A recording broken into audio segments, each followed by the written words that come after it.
นะมันเกี่ยวกับมันอันตรายเพราะว่าเขากินยังไม่ต้องกลืนลงท้องเด็กมันก็ต้องผ่านนี่โดยเล็กกว่าใช่เฮงไปแล้วน้องถอดทิมเด้อโดยคำว่านั่นก็ชื่อใช่ไหมบอตัวเก่าเฮงไปนั่นได้เพราะมันเป็นของเก้ที่อะไรพี่น้องมาใส่มันให้มันงามจริงโดยเป็นแฟชั่นนั่นชื่ออีกหน่อยเลยตะกี้80,000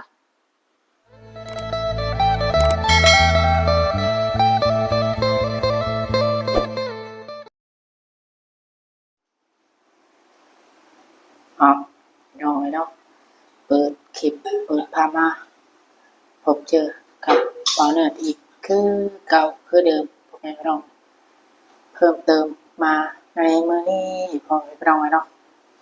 หลังจากที่ไปได้ตอนเนิร์ดได้ลงคลิปไปพอแม่พี่น้องเนาะคลิปของน้องสาลีคนนั่นแหละพอแม่พี่น้องเนาะหลังจากที่ตอนเนิร์ดได้ลงคลิปไปแล้วพอแม่พี่น้องก็มาเจอกันอีกที่สองทำไมไปหน่อยเนาะก่อนอื่นด้วยความเคารพทำไมไปน้องเนาะตอนนี้ก็ทักทายสบายดีสวัสดีพ่อแม่พี่น้องกันเบอร์สุขูสุคนพ่อแม่พี่น้องเนาะว่าจะเป็นพี่น้องฝั่งไทยฝั่งลาวหรือทางต่างประเทศพ่อแม่พี่น้องโดยการยินดีต้อนรับเข้าสู่ช่องของบ้านเรือนบ้านนาอีกคือเก่าคือเดิมพ่อแม่พี่น้องเนาะโดยพบเจอกับบ้านเรือน EP 2อีกแล้วพ่อแม่พี่น้องมาเข้าประเด็นเรื่องราวของน้องสาลีเพิ่นพ่อแม่พี่น้องว่าสิเป็นจังไดพ่อแม่พี่น้องหลังจากให้บ่าวเตียงทองเพิ่นพ่อแม่พี่น้องเนาะให้เตียงทองเพิ่นก็หลังจากให้เพิ่นได้ซื้อตินหรือว่าอนามัยก็คือทางป่าอะไรประมาณนั้นเนาะหลังจากที่ตัดไม้ตัดตอกแล้วตัดต้นไม้ใหญ่แล้วประมาณนั้นทางอ้ายเพิ่นก็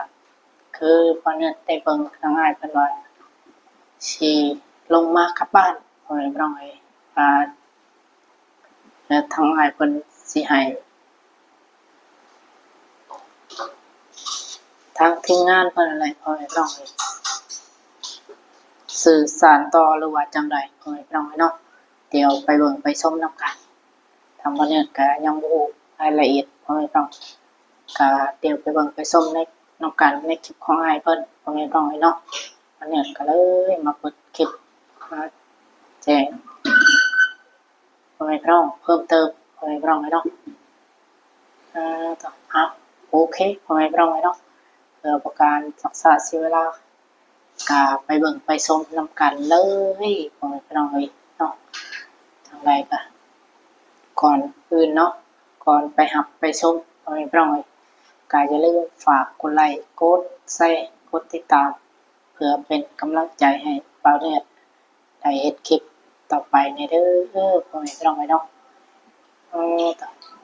วันนี้ก็สิพยายามลงคลิปไปเรื่อยๆพ่อแม่พี่น้องเนาะจังไดก็อย่าลืมเข้ามาติดตามแล้วก็คอมเมนต์มาเป็นกำลังใจให้บ่าวเนิร์ดก็ได้พ่อแม่พี่น้องเนาะจังไดบ่าวเนิร์ดก็สิสู้ๆต่อไปนั่นแหละพ่อแม่พี่น้องให้เมื่อได้เฮาได้เฮ็ดไปแล้วพ่อแม่พี่น้องเฮาก็ต้องตั้งใจเฮ็ดให้มันตั้งใจเฮ็ดให้มันดีที่สุดนั่นแหละพ่อแม่พี่น้องเนาะโอเคพ่อแม่พี่น้องเพื่อประการศึกษาเสียเวลาเนาะพ่อแม่พี่น้องเนาะโดยสังวันเนี่ยก็พาพี่พาน้องไปเบิ่งไปชมในคลิปของอ้ายฟ้าเตียงทองเพิ่นไปพี่น้องเนาะก่อนอื่นมาเนี่ยก็ขออนุญาตทางอ้ายเพิ่นเด้อพ่อแม่พี่น้องเนาะที่ได้เอาคลิปของอ้ายเพิ่นมานำเสนอให้กับพ่อแม่พี่น้องเฮาได้เบิ่งได้รับได้ชมเพิ่นน้องปานเนี่ยก็ขออนุญาตเพิ่นหลายๆพ่อแม่พี่น้องเนาะจังได๋ก็ปานนั้นหลายๆพ่อแม่พี่น้องเนาะโอเคพ่อแม่พี่น้องเดี๋ยวไปเบิ่งไปชมนำกันเลยมีเฮียนน้องเอาคือบ่มีเฮียน อาจารย์ร่วมกินข้าวแล้วแล้วยังกินมันตำส้มมีไงตำส้มยังไงยังมือวัดดูลูกชิ้นนะคือไม่ให้เอาไปไว้ใช่น่ะมีตู้เย็นบ่ไว้ใช่เหรอไปฝากเขาฝากตู้เย็นเขาไว้บ่โอ้อย่างนี้นั่นก็ได้ก็ภาพก็ว่าโอ้มาเตียงชื่อมาเตียงไว้มันเหี้ยบ่มันขาดโอ้ยเนาะตรงขาดพี่น้องเอ้ยนี่ละเอาตรงให้เบาน้องเนี่ยลูกฝากสารพัดสู่ชีวิตแห้งเลยเตะไปจะได้ตำเป็นนุ่มมาแหละชื่อว่าไฮลาเพิ่นแหละสิ้นหมูโลปลายจะหมักแตงมีแต่ทั้งเฮาอยากมาแจ้งว่าทั้งบืนเฮาสิเมื่อบ้านเด้อเฮาสิกลับบ้านก่อนแต่ว่าบ่เมื่อแต่เฮา2คนเบานุ่งแล้วก็2บ่าวเจ็บก็มาบ่ตูนก็มาคือเก่านี่บ่แม่นแต่ว่าเฮาน่ะสิเมื่อเฮาอยู่สวรรค์เขตแต่เพิ่นน่ะอยู่ท่าแตงนี้แล้วให้เพิ่นมาดำเนินต่อไปก็ให้เพิ่นมาเบิ่งเด้อมีหยังก็บอกเพิ่นบัดนี้เด้อมาพี่บ่าวนุ่งมานั่งพี่ก็ได้มานั่งกันโดยยับมาใกล้ๆเฮาพี่เมย์ยับไปมายับมาย่านกันเมื่อไปย่านกันแล้วบัดนี่เนาะไงก็ตู้กันอ้าวไปดูเฮาคือกินตู้เป็นญาติเลยพี่น้องเป็นนั่งใครปลาอุดงคือกันปืนให้สิเมื่อป้าเด้อนั่นคือหัวพันนี่จะให้เมื่ออยู่บ่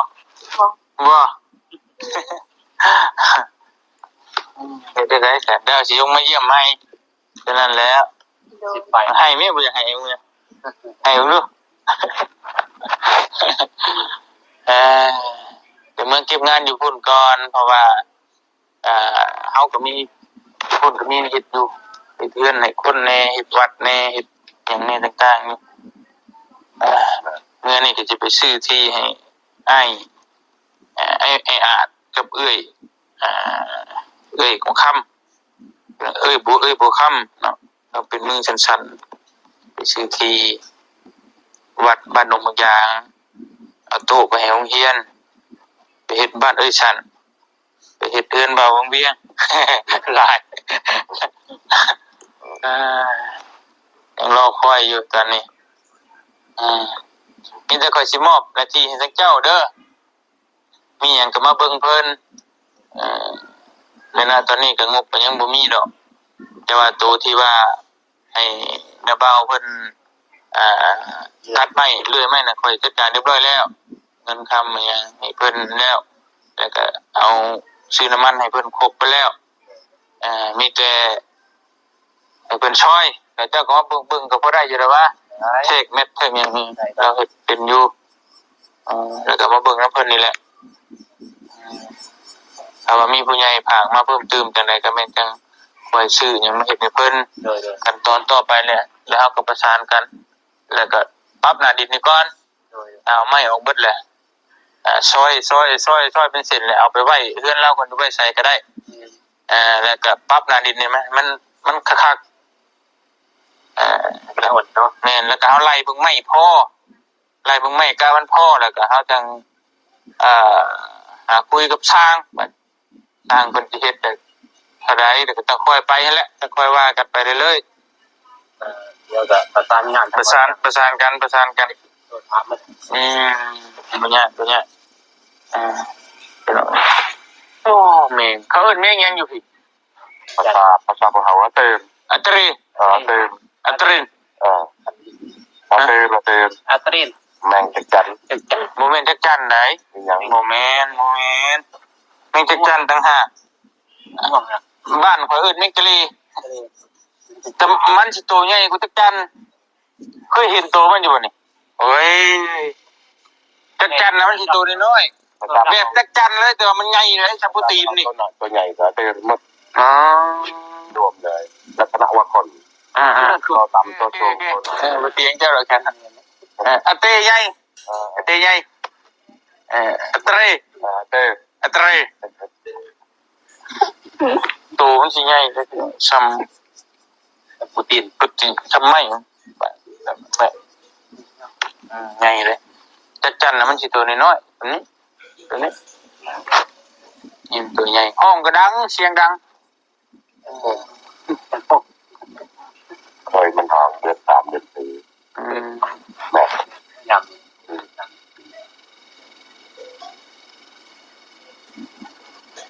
เรียบร้อยที่เราเลยโอ้มีจีรีมันนี่เป็นบริมาตัดสร้างเป็นพักเป็นเมื่อย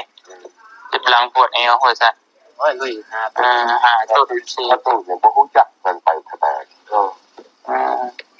เป็นว่าผ้าป้าไปยังไปเอาเข่ายังไปเข่าไปจักย่างนี่แหละเต็มเข่าเต็มรถไถเลยเดี๋ยวบ่ฮู้ว่าเพิ่นขับรถไถไปให้ป้าเฮ็ดจังได๋บ่ฮู้แล้วก็เพิ่นว่าเอาเข่าไปเอาเข่าบ่หรืออิหยังเอาเข่าไปเฮ็ดอิหยังก็บ่ฮู้ในแนวชนิดเพิ่นชื่อก็บ่เป็นหยังว่ามันยากก็บืนจังไปน้ำมันก็ซื้อไว้ให้เพิ่นเตรียมเรียบร้อยแล้วพี่น้องนี่ก็คอยเฮ็ดแล้วก็มันตัดมันห่าวแล้วก็ใบมันก็จูดโตนี่ก็หั่นไว้เป็นพื้นFC เพิ่นก็โอ้ยเกินคุ้มว่าซั่นพี่น้องเนาะได้เครื่องใหม่ไม่เฉพาะตะไม้นี่ก็10กว่าล้านเลยเด้ถ้าเอาซื้อนี่นะแต่ซ้ำเราก็ซื้อไม้ซื่อๆนะนิดนึงสำได้ที่บางคนมันก็บอกว่าเฮ้ยอย่าเว้าหลายเด้อบ่เตียงเอ้ยว่าซั่นเจ้าของดินน้อยใจเด้ออันนี้ก็เราก็ฮู้อยู่แล้วแต่ว่าเราก็ตั้งอยากให้นี่แหละต่างซอยเพิ่นก็ยอมรับว่าเพิ่นนิสัยดีอัธยาศัยดีไอ้เกิดเบาเกิดเพิ่นดินนี่งามเอาต้นไม้นอกนี่มันมองทะลุปูงเลยกับบ้านนี่กับเพื่อนคนเปกันเลยเป็นอันเดียวกันเลยต่อไปก็มาอยู่นี่ดินสูงปั๊บโอ้สบายปั๊บลงมานี่เที่ยงนี่ก็ว่าอยู่เทิงคือผู้เฮือนก็ไปสูงต้องยืนอยู่ชั้นทีเดียวบางวิวเห็นเบิดบ้านนี่งามเลยค่ะเรื่องในเล่าแม่จะโทรมาหาอีกบ่โทรแล้วเห็นคลิปอยู่บ่เห็นแล้วว่าได้เลยเราว่าดีใจแม่นดีแม่ก็นะ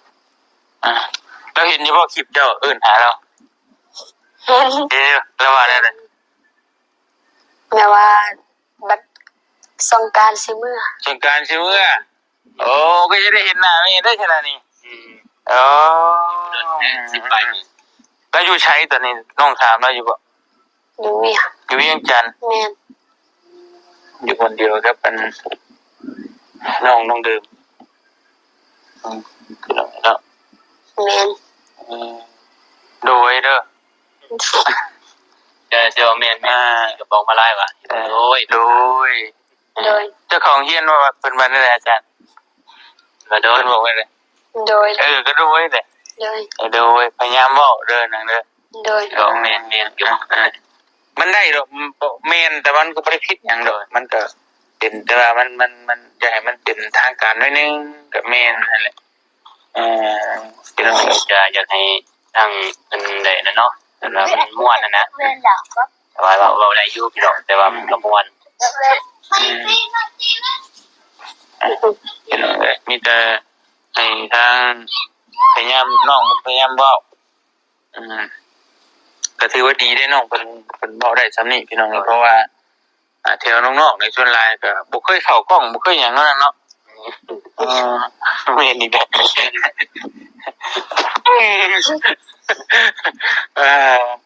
บ่เคยเข้ากล้องนะมันก็รู้สึกว่าทั้งตื่นทั้งหยังทั้งเฮ็ดทำตัวบ่ถึกนะบ่เตรียมเข้าใจดีเรื่องนี้พี่น้องเนาะแต่ว่าน้องเพิ่นเว้าได้ซำนี้ก็โอเคแล้ว ที่น้องเดิมกันไปหาใหม่ๆก็บอกว่าจะคงว่าจะขัด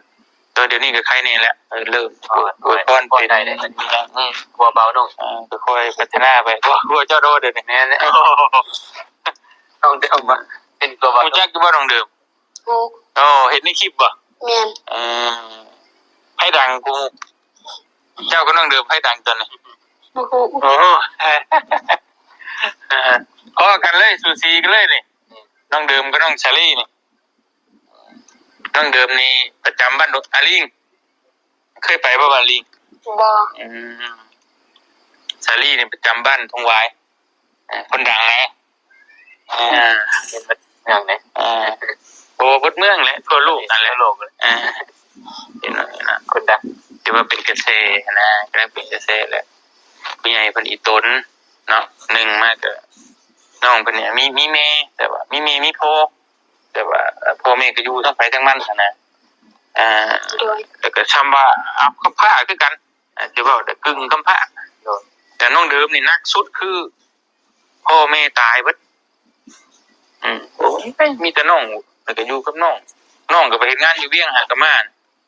แบบคล้ายๆค่อนข้างจะเป็นโรคซึมเศร้าไปเลยนะคนเดียวแต่ว่าน้องจารียังมีพ่อเฒ่าไม่เฒ่ามีน้องแบบอบอุ่นแต่มันก็ชิเมื่อยนี่หาแม่กินไม่ว่าจะกุ้มน้องคือหาไม่ได้กินคนเดียวกับอีกแบบนึงอะไรแกแต่มันก็เงาระแบบแต่ว่าตานี่ก็มีความสุขแน่เลยคุณเนาะเริ่มมีนักนะเลยเขาเห็นรอยเวลานี่บอกเตรียมเวลาอยากหายเร็วจ้ะน้องเดียวเวลานี่หายเร็วจ้ะจังหวะพังเบิ้งเนาะแต่ละไฮไลท์เก็บเตียวเลยเนาะนี่ตายก็ไม่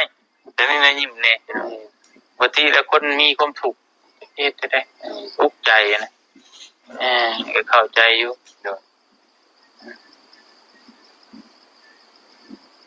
ทั้งน้องก็คิดอยู่ป่ะแค่ไอ้เขามาครั้งแรกทับอิดเลยคิดอยู่ป่ะบ่คิดยังเลยฮะแต่แล้วบ่ฮู้บ่ฮู้บ่ฮู้หยังบ่ฮู้ใช่นี่บ่จักหยังเลยมาหยังสิบ่บ่ฮู้จะว่าจะให้มาช่วยบ่ฮู้เลยโอ้บ่จักหยังอีดอกเรื่องเนาะบ่เฒ่าได้จักอยู่บ่จักว่าเฮามาหยังบ่จักเลยโอ้บ่บ่โดยเห็นเฮามามือทมิดเลยน่ะคิดจังได๋มาส่งเสริมให้สบายมาส่งเสริมให้สบายโอ้มีการรักกันเว้าคักมากมาส่งเสริมให้สบายพี่น้องเอ้ยจักโมงจักยามน่ะสิไปบ้านน้องดื้อเด้น่ะแม่นๆไปสังมิตาบ่เตียงก็สิขอตัวเดินทางก่อนสิเอาเงินมาให้หลานไปเข้าโรงเรียนก่อนพี่น้องเอ้ยไปโรงเรียนใช้มือเท่าไรไปโรงเรียนนั่นล่ะบ่เคยใช้เงินบ่เคยใช้เงินแม่เอ้าจะซื้อกินอยู่บ่ซะนะบ่จะบ่เคยซื้อกินขนมมาหยังเลยบ่โอ้อยู่เฮือนมากินอยู่เฮือนมีแต่ของหมู่เลี้ยงให้ของหมู่เลี้ยงให้แม่นบ่ปนงัวปนควายเนาะเลี้ยงเนาะก็ฝากเป็นจังได๋ให้ผู้หยอกน้องเพิ่นบ่ร้องนะแม่นี่แหละโอ้ยถึงโอ้ยโดนแม่สมมุติเอาก่อนโดยเลยไปสิเว้าว่าแม่โดยบ่ละภาคร้านบ่ใส่หมวกบ่เจ็บเด้FC ว่าพอตรงนี้ว่าเจ็บหมวกมื้อใดหัวละล้านละก็บาปแล้วจะโทษเราก็อายที่ไหนลมมาเทียงอายก็บอกเพิ่นดีๆบอกว่าหัวเฮาล้านบ่กล้าทอดเป็นไงว่าเป็นยังตลกแน่เนาะโดยเกมตลกบ่เจ็บนะครับพอมักว่าเวลามักตลกนะพี่เนาะจะมีซีซั่นในทีมงานเฮานิดนึงจะเราเว้นให้เฮาเกียรติแล้วบ้าจะถามอีกอย่างนึงยิ้มดูยิ้ม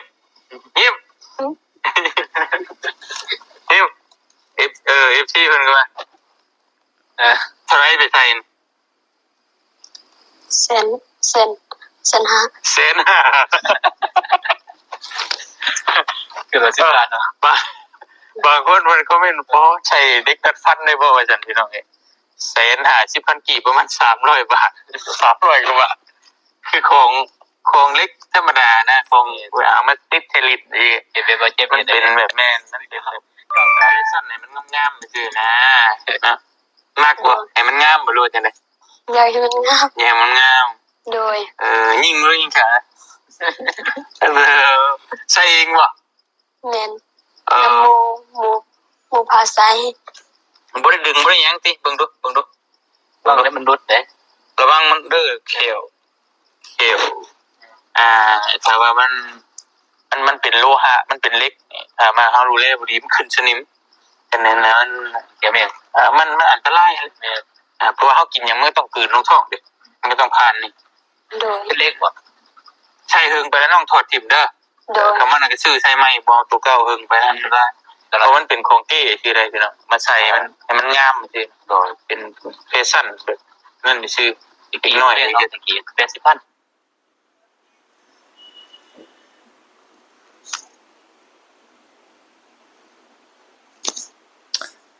โอเคถอยไปเราเนาะหลังจากได้เบิ่งเล็กส่งคลิปของน้องเพิ่นแล้วก็ชื่นชมให้ไปเราเนาะ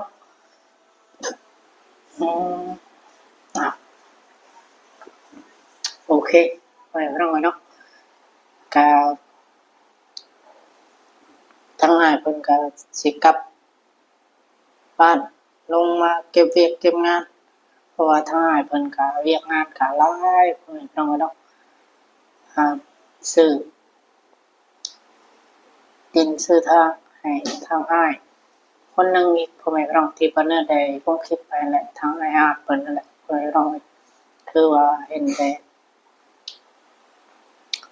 ในซ่องของอ้ายเพิ่นเสียงเพิ่นพ่อแม่พี่น้องว่าซั่น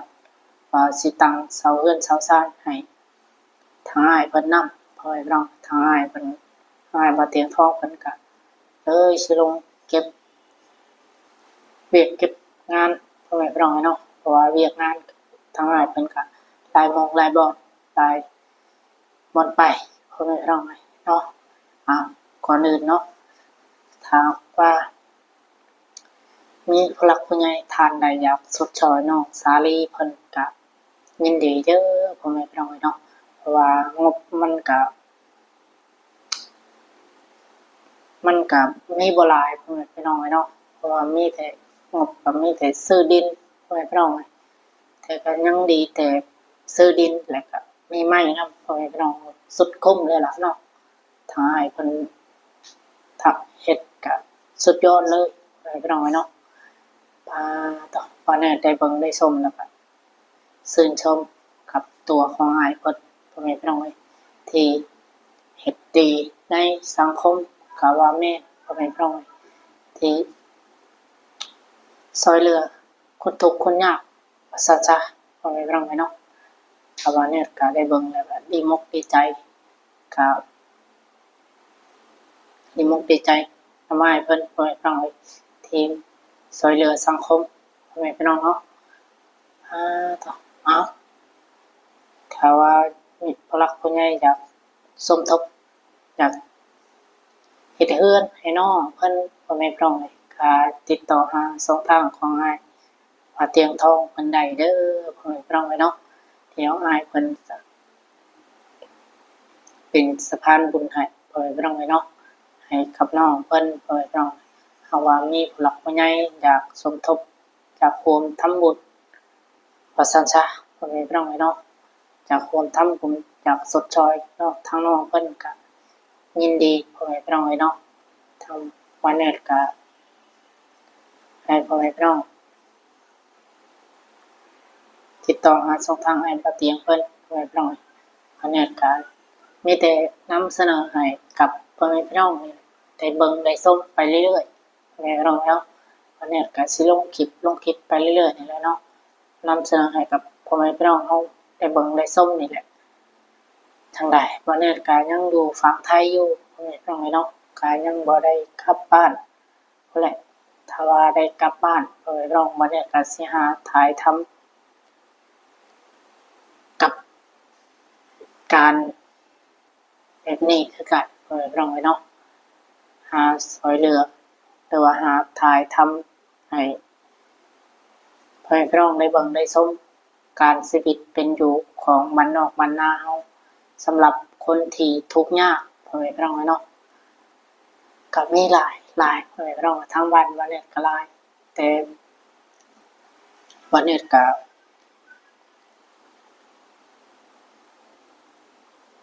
บ้านวันนี้ก็หลายอยู่พ่อแม่พี่น้องเนาะเพราะว่าคือบ้านนี้นี่ก็บ่ได้ร่ำบ่ได้รวยพ่อแม่พี่น้องเลยก็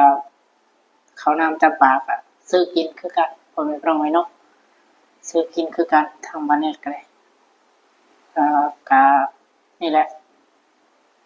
ก็ลงมาฝั่งไทยก็เก็บเงินเก็บคำได้ก็โอนกลับไปทางบ้านนี่พ่อแม่พี่น้องเนาะทางให้ทางเฒ่าแม่คนนี้แล้วก็ให้ทางเฒ่าแม่ทาง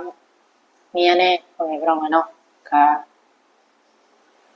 เชื่อจังไดบ่เนี่ยก็ลงมาหลายปีก็ซื้ออยู่ซื้อกินแล้วก็ซื้อข้าวซื้อน้ำอะไรพ่อแม่พี่น้องเนาะเพราะว่าคุมื้อนี้ก็น้ำก็ยังได้ซื้อพ่อแม่พี่น้องทางบ้านเนาะทางบ้านมาเนี่ยก็เพราะว่ากินน้ำสางก็แม่นอยู่พ่อแม่พี่น้องเพราะว่ามันก็บ่ค่อยสะอาดปานใดพ่อแม่พี่น้องเนาะก็ช่วงนี้ทางบ้านมาเนี่ยก็มีแต่ซื้อกินอะไรสดหลายพ่อแม่พี่น้องบางมื้อก็มีเงินซื้อก็ซื้อกินถ้าว่าบ่มีเงินซื้อก็กินน้ำมาดาดเอาพ่อแม่พี่น้องบางทีก็ต้มบางทีสะอาดกว่าโอเคพ่อแม่พี่น้องสำหรับคลิปนี้เอาเนี่ยก็ขอตัวลาไปก่อนพ่อแม่พี่น้องพบเจอกันคลิปหน้าเด้อพ่อแม่พี่น้องสำหรับคลิปนี้เอาเนี่ยขอตัวลาไปก่อนก็บ่มีหยังหลายพ่อแม่พี่น้องก็มีแต่ให้เอาคลิปของอ้ายมานำเสนอให้กับพ่อแม่พี่น้องได้เบิ่งได้ชมคือเก่าพ่อแม่พี่น้องเนาะบางเทื่อบางทาน FC เพิ่นจากสดจากซอยพ่อแม่พี่น้องเนาะซอยน้องเพิ่นจากโฮมทำบุญให้กับน้องเพิ่นพ่อแม่พี่น้องก็ยินดีเนาะมาเนี่ยก็ดีมุกดีใจที่น้องเพิ่นได้ดินมาแล้วครับชื่นชมหลายๆพ่อแม่พี่น้องเนาะชื่นชมนี่อ้ายบ่เตียงทองเพิ่นกับต้องทำดีที่สุดพ่อแม่พี่น้องเนาะมีน้ำใจที่สุดอย่างล้นหลามพ่อแม่พี่น้องทางอ้ายเพิ่นก็เนาะต่อโอเคก่อนอื่นเนี่ยก็ขอตัวลาจบคลิปเพียงเท่านี้พ่อแม่พี่น้องเนาะสำหรับคลิปนี้ขอตัวลาไปก่อนอื่นเนาะเนี่ยก็ขอกราบคำว่าสบายดีสวัสดีพ่อแม่พี่น้องกันเบิดทุกผู้ทุกคนพ่อแม่พี่น้องเนาะไปพบเจอกันคลิปหน้าพี่น้องบ๊ายบายพ่อแม่พี่น้องเนาะ